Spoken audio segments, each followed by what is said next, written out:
Happy Thanksgiving, everyone, and thank you for joining on today's Wonderful Wednesday. Today, I'm just going to do a very brief overview of some of the differences that we talk about with mechanical circulatory support, and this will be very light. It's just a survey to look at the differences in those types of things that we utilize to support both the right and the left ventricle. So I'm going to go ahead and share my screen.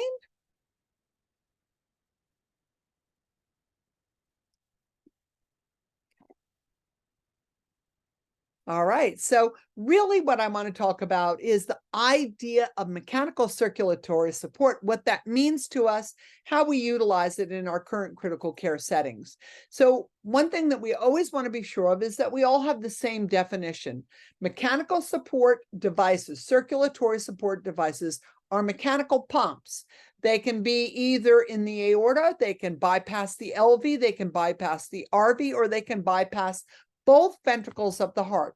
So basically, you're utilizing mechanical circulatory support to unload the heart, to actually assist in the movement of volume from the LV into the aorta, or in the assistance of the movement of volume from the RV into the pulmonary artery. So very important that we understand that these devices are ventricular assist devices. Now, we talk about the lowest level of support, which would be an intra-aortic balloon pump, and moving that forward to Impella, either RP, which is right-sided, a 2.5, which is a left-sided, achieving 2.5 liters of blood flow per minute. That basically equates to the cardiac output support, or a 3.0 or a 5.0. And that's how we divide those. And then we move from that to left ventricular assist devices. And we're going to, excuse me, and we're going to look at why we make those choices and what choices your physician colleagues, your surgeons, your cardiologists, your ECMO team, why they make the choices that they make. And most importantly, to remember that they make the choices they make based on what they're comfortable with and what the ease of operation is. So very first, you always have to understand the classification of patients when we talk about basically intra-agency registry for mechanically assisted circulatory support. That is known as the INTERMACS criteria. This is a registry that says what category your patient finds themselves in. So if you look at the INTERMACS category, you see that number one, my friends, number one is the worst patient.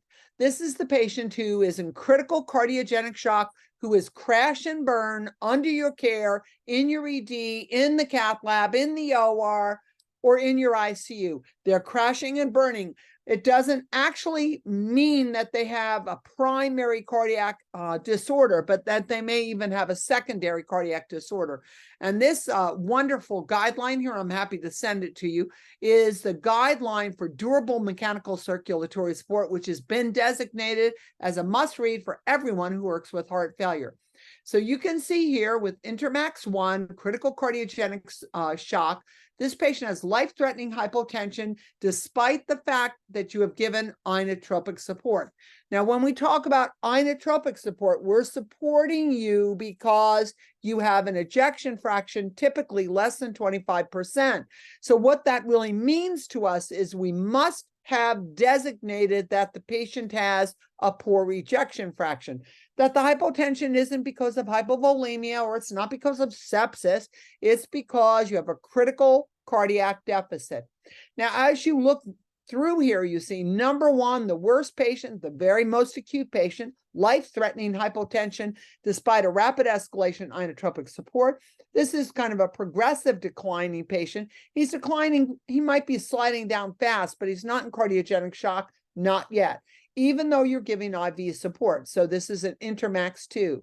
INTERMACS 3 is patient stable, but he cannot be weaned off of inotropic support. INTERMACS 5 is that patients are on oral therapy. They're on oral inotropes at home, but now they have symptoms that occur not just on exertion, but at rest. So very similar in the quantification to things that we talk about when we talk about angina, stable angina and unstable angina. This is like an MI. This is like unstable angina, Intermax 4, where you have resting symptoms, even though you're on oral therapy at home. You're having very severe congestion. You have very significant limitation of your activities of daily living. We move from that to Intermax 5. This patient is fine at rest, but when he exercises, so again, sort of like a stable angina patient, when he exerts himself, he actually has some significant issues. He's very comfortable when he's at rest, but he can't really engage in many activities. He can wash his face, he can brush his teeth, but he can't really do normal activities, grocery shopping, etc. Then to Intermax 6.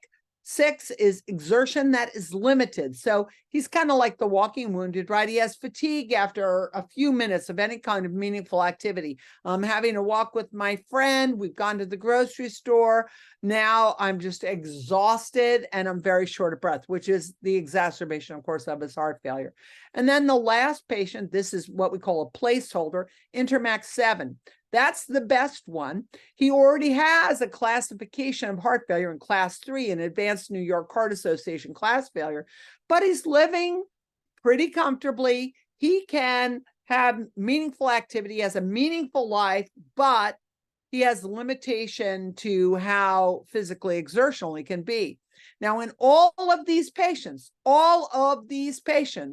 actually meet categorization for mechanical circulatory support because none of them are living a normal life. They are not able to have a normal activity. And again, the worst one is category 1. That's that patient who under your care has an EF typically of less than 25%, very wet lungs, very wet system. So he's cold and wet, and he has life-threatening hypotension, even though you started him on dobutamine and under doctor's orders, you've titrated up. He might be on dobutamine plus milrinone. He might be on levosimetadine.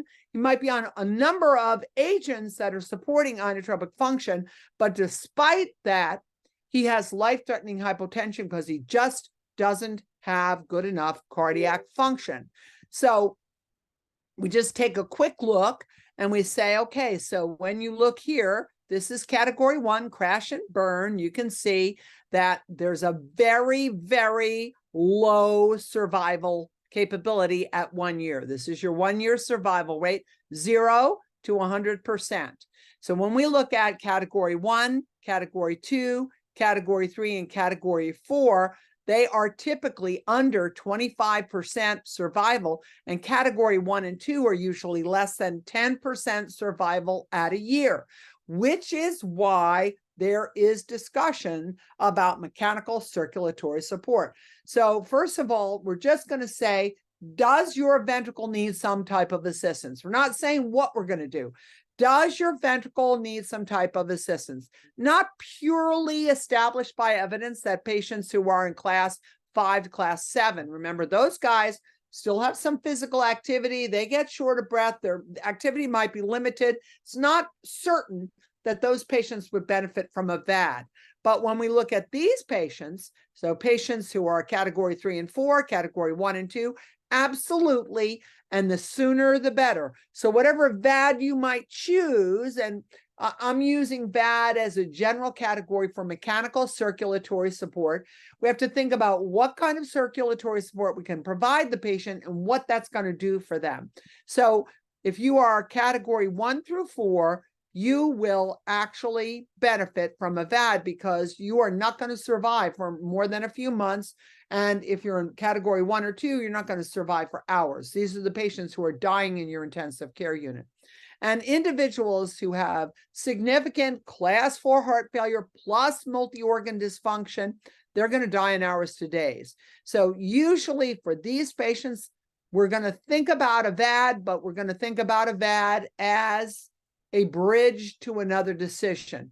For category 1, 2, 3, and 4, it might be a bridge, but it may also be a durable solution for those patients. I was talking with somebody yesterday in the CVICU at my hospital, and Becca's on here, so she may remember that somebody was talking about a patient who survived with a VAD. She was not a candidate for transplant. She survived with a VAD for 40 years. She was one of the first patients to receive any kind of a ventricular assist device. It was an external VAD.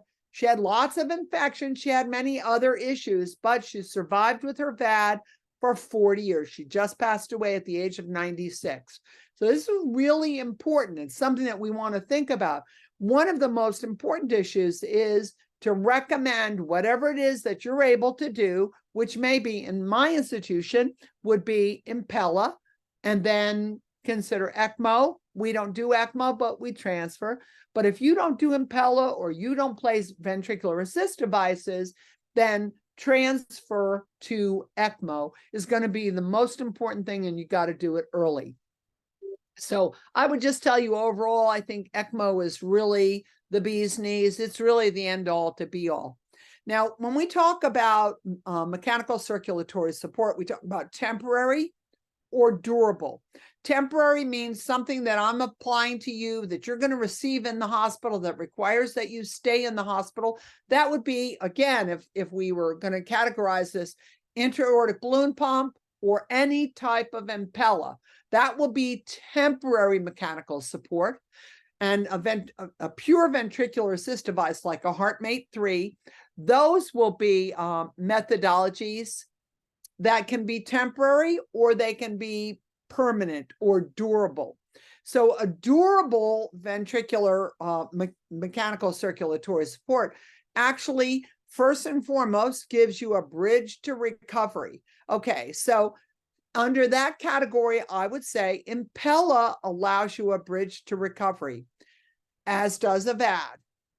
Bridge to transplant, Impella or VAD.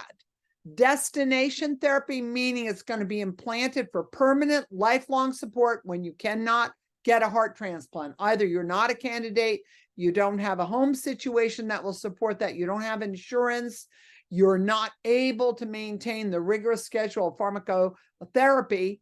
Those patients, that's not a therapeutic option. So they would get a durable mechanical circulatory support with a VAD. And then for patients who really are not certain about decision-making, or they're not quite acute enough, but they have a significant alteration in their life and their lifestyle and their capabilities, so they get a bridge to decision and then a bridge to transplant. For patients who are have not yet met criteria for transplant, but who might become eligible for transplant over time. So this is how our physicians and our colleagues make this decision. Now, when people talk about mechanical circulatory support devices, first of all, they talk about the location of the pumping chamber. Is it internal or external? What ventricles are supported? Right ventricle, left ventricle, both ventricles, or total heart lung. The pumping mechanism, is it pulsatile or is it continuous flow? And duration, is it temporary or long-term? So over here, you're going to just see a visual that basically says these are temporary solutions, right? IABP, Impella, so it doesn't matter. RP, right side, CP, left side, or 5.0, left side. Those are temporary devices. The tandem heart, which very few people, in my experience, very few people are using now, is also a temporary. And of course, cannulating and bypassing heart and lung, and that's VA ECMO, from vein to artery, VA ECMO. So bypassing both the heart and the lung, basically cardiopulmonary bypass. This is all temporary support. So I've just made that bigger so you can see it a little larger, so you can see those different temporary devices. Now, almost all of the current literature actually says balloon pump does not actually support the left ventricle significantly. It does support coronary artery perfusion. It does support carotid arterial perfusion. And in that way, it's a really wonderful device. But I would tell you, in general, most individuals who are very hemodynamically interested in ventricular function are going to choose, if they can, they're going to choose Impella, and they're going to go from Impella to ECMO. So in our institution, our goals will be Impella to ECMO. And that's going to be really important. You do see people come with, or you do see patients with tandem heart. Pretty rare. I've never had a patient with that. So I'm going to move over to Impella. I'm just going to remind you that what you're looking at here is the Impella device. And this little pigtail resides in the left ventricle. There is a roto pump, and that roto pump actually pulls the blood in through the blood inlet from the LV and moves it up into the aorta. So that motor and the blood outlet are very close together, and it's basically a rotational pump that sucks the blood from the LV and ejects it into the aorta. The difference in these devices, 2.5 CP and 5.0, is really about the amount of cardiac blood flow support that can be provided. So Impella 2.5, which you rarely see, is a fairly low level of support. Now, you might have a little bit of native function, a little bit of left heart ejection, and some EF, and then you add this support to that.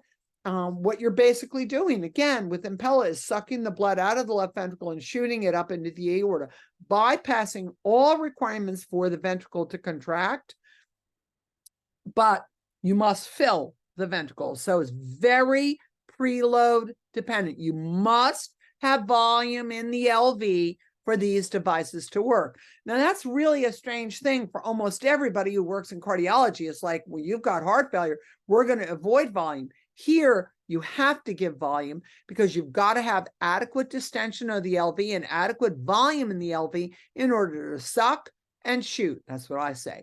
Okay, so typically CP is the primary left ventricular support device that achieves a cardiac flow support of around 3.5 to 4 liters a minute. Again, as you have if you have native heart function, you might see that the overall flow is higher than what the CP provides because CP is limited to 4 liters of flow. But you might have a patient with this device who has 5 liters or 5.5 liters of flow. That means their native heart is returning its function. And then the Impella 5.0, which actually has to be placed surgically, is a very large lumen catheter, can't be placed through the femoral arteries, which the 2.5 and the CP are actually placed through the femoral artery and threaded up from the aorta into the left ventricle. With the Impella 5.0, you're going to go through the subclavian artery and down into the left ventricle. So you go through the subclavian artery into the left ventricle. It's a surgical procedure, but because it's through the subclavian, that means your patient can move their legs, your patient can actually walk, they can move around. So this tends to be a better device if I think you're going to need longer term support, maybe a week, maybe 2 weeks, maybe 3 weeks. Maybe I'm trying to get you to ECMO, I'm trying to get you on a transplant list. Going to give you a 5.0 because you can get up and walk around. You can move regularly, and you can actually encourage your body to restore itself at the same time that you're having flow. This is the closest to a traditional left ventricular assist device. Okay, the RP has a flow of around 3 liters. It's quite similar to the CP, except the RP actually is threaded through the IVC into the RV and up into the pulmonary artery. And it basically sucks the blood from the vein and ejects it up into the pulmonary artery and completely bypasses the right side of the heart. So really important to appreciate there's only one right-sided Impella, that's the RP.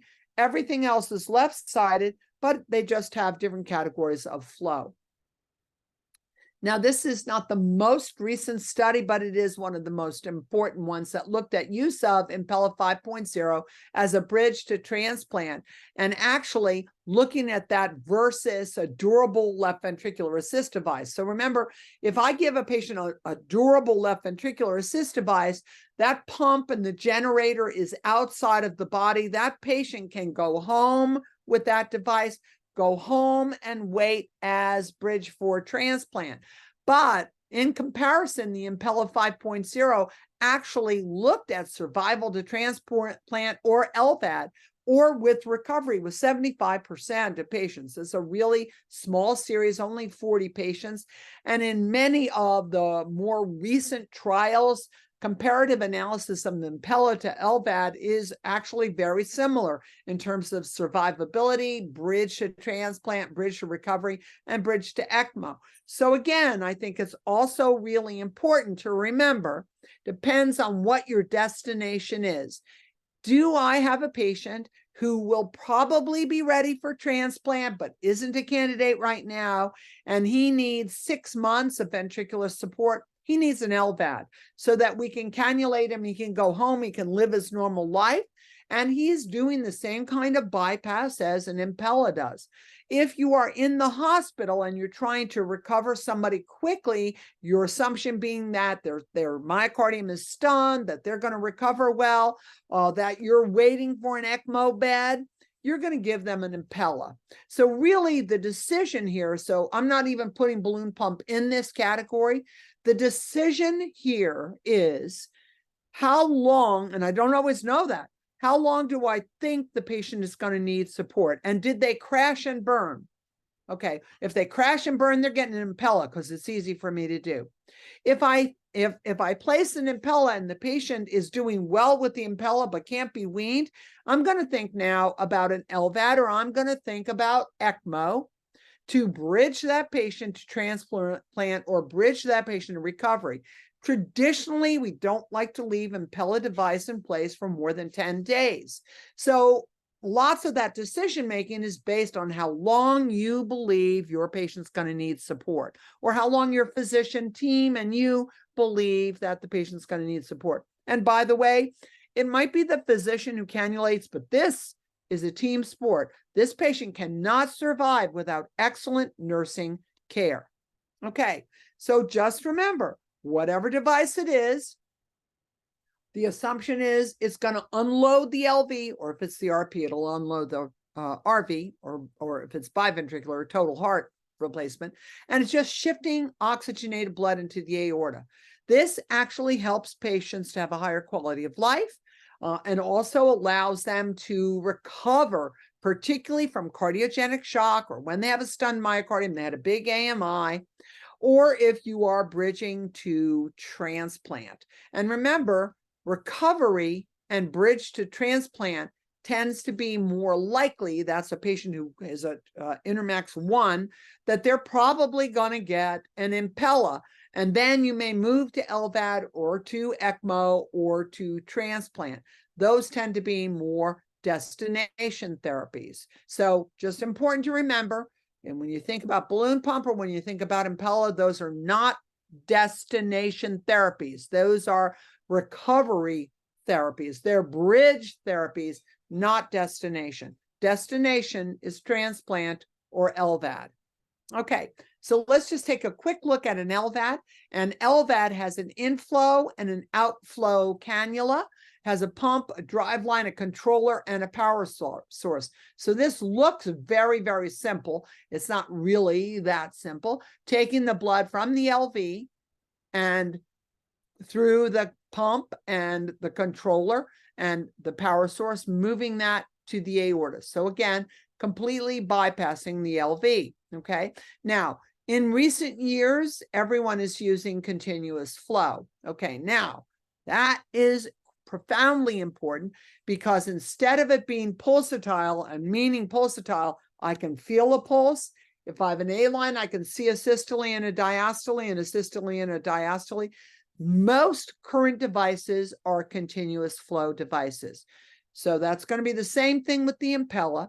Impella and LVADs generally, unless they're older LVADs, are going to be continuous flow, which means you're not looking for pulses and you're not looking for systole and diastole pressures. Now with the balloon pump, you're looking at systole, you're looking at systole, augmented diastole, and diastole. So you got really big pulsatile variability.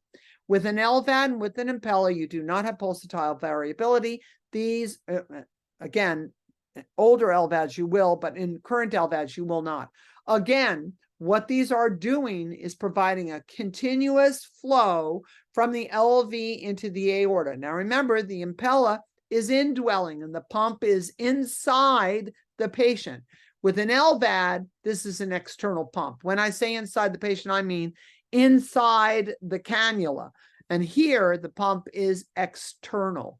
Okay. Now you can imagine in both of these devices that the biggest issue is bleeding and clotting. And indeed, those are the biggest issues. And it's very important that nurses are actually evaluating patients effectively and monitoring their clotting systems. So we don't use LVAD. LVAD practice is highly, highly particular.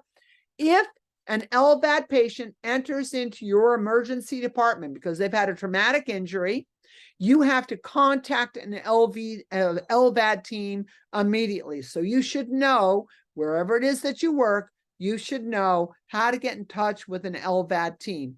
You are not, based on a talk like this, based on 8 hours, based on 16 hours, you're not actually certified or regulated, me, myself, also not, for LVAD management. It's a very, very particular form of management. So you must always know how to contact your LVAD team. For us at Grady, the LVAD team is at Emory Hospital. We call them, they come over. So last year we got a patient in the emergency department, a trauma patient who had an LVAD, who had a traumatic injury, but also had an LVAD. And the emergency folks were very frantic. They call up to the CVICU and they say, we've got an LVAD, we need help. Well, honestly, we should say, here's the LVAD team number. Let's call them. They'll tell us exactly what to do, and they will bear responsibility for managing the patient. As soon as you get their traumatic injuries under control, they have to transfer to an LVAD center. It's not the time to learn about how to take an LVAD when there's a crisis or an emergency. And what sometimes can happen is you might have a nurse in your unit who maybe is comfortable. They maybe did LVAD at their prior institution, but for them to bear the burden of that is probably inappropriate. Now, they can help save that patient's life in the moment, but we have to shift the burden to the LVAD team. So that's something that you need to know about. Major complications, of course, with any of these: hypotension, infection and sepsis, GI bleeding, severe neurologic events that most particularly come from aggressive coagulation, and dysrhythmias. So those are all the kinds of things we think about. So when we talk about our patients that we're talking about selection, Intermax 1, remember, crash and burn, under your eyes, going downhill. You've advanced inotrope, you've added a second inotrope, right? You're thinking now about adding vasopressors, which is almost the worst thing you can do for a person in cardiogenic shock, right? We're going to think about temporary devices for those patients. Intermax 1, we're going to use temporary device, right? Balloon pump, Impella, tandem heart, or Centromag. If you have either of those, they tend to be a little bit more complex. Most folks don't use them. Or VA ECMO. Now, don't confuse that with VV ECMO. VV ECMO goes from the pulmonary artery, the pulmonary vein, or from the IVC, bypassing the right heart into the pulmonary artery, and we oxygenate the blood externally. So really, really important to remember that VA ECMO is bypassing the whole heart and bypassing the lungs. So VA ECMO is like cardiopulmonary bypass. VV ECMO is oxygenation only. VA ECMO is oxygenation and pump support. So really, really important to know that difference. If all you have is balloon pump, that's what you're going to place. If that's what's going to be easy, that's what you're going to place. But if your cath lab has a history of cannulation, probably going to want an Impella. If the patient's in the OR, they're going to want an Impella. Typically, they're going to want an Impella, not a balloon pump. But again, it depends on your physician's comfortability and what they like to place. Okay, now remember, for Intermax 1, we're going to use that as a bridge. And again, in Intermax 1, if you are a patient with severe cardiogenic shock who really doesn't stabilize effectively or who has multi-organ dysfunction, we're going to look at those two patient groups differently. If you do not have multi-organ dysfunction with cardiogenic shock, we're going to consider a durable LVAD. If you do have multi-organ dysfunction with cardiogenic shock, or their shock is refractory despite temporary MCS like Impella, those patients are not going to be good candidates for an LVAD. And the thing is, if they have refractory shock and they're on MCS, they are probably not going to survive. You can try ECMO. if you get an ECMO bed and you get the patient transferred quickly, but the probability is they are not going to survive. Now, really, really, really important to remember is if patients have inotropic dependency, those are the level 2 and level 3. Remember, those patients might, but they're kind of slugging along. They have shortness of breath at rest. That's the intermax level 2. And then the intermax level 3, they have a significant reduction in their activities of daily living. Typically, these are the candidates most who get LVADs, right?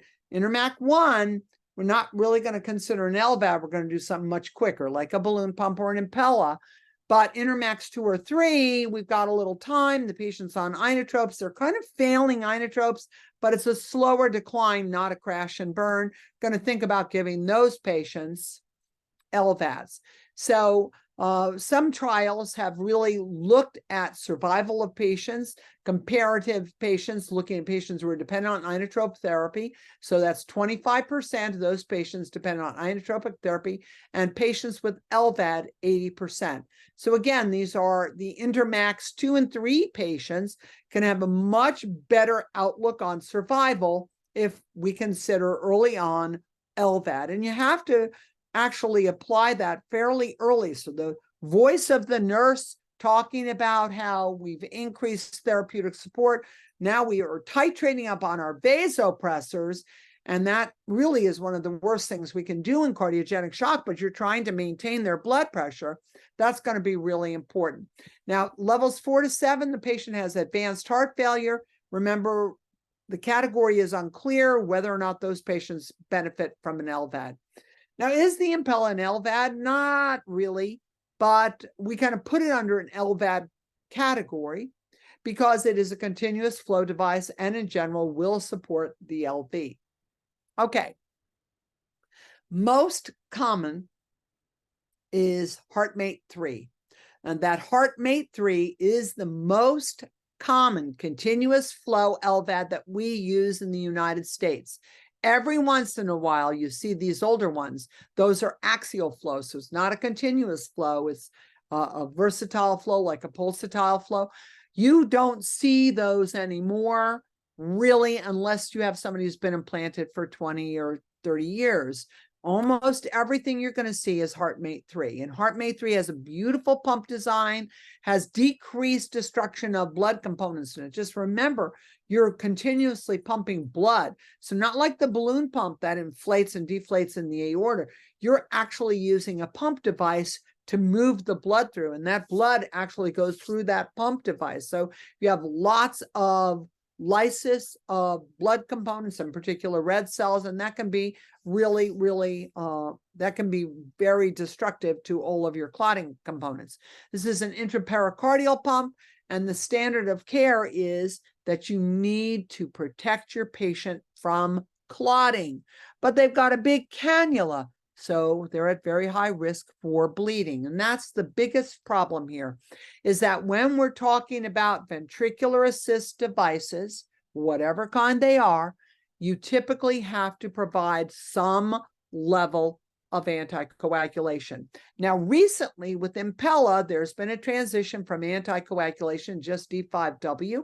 And actually, we're going to see as time goes by, there are some very good studies that say you're able to avoid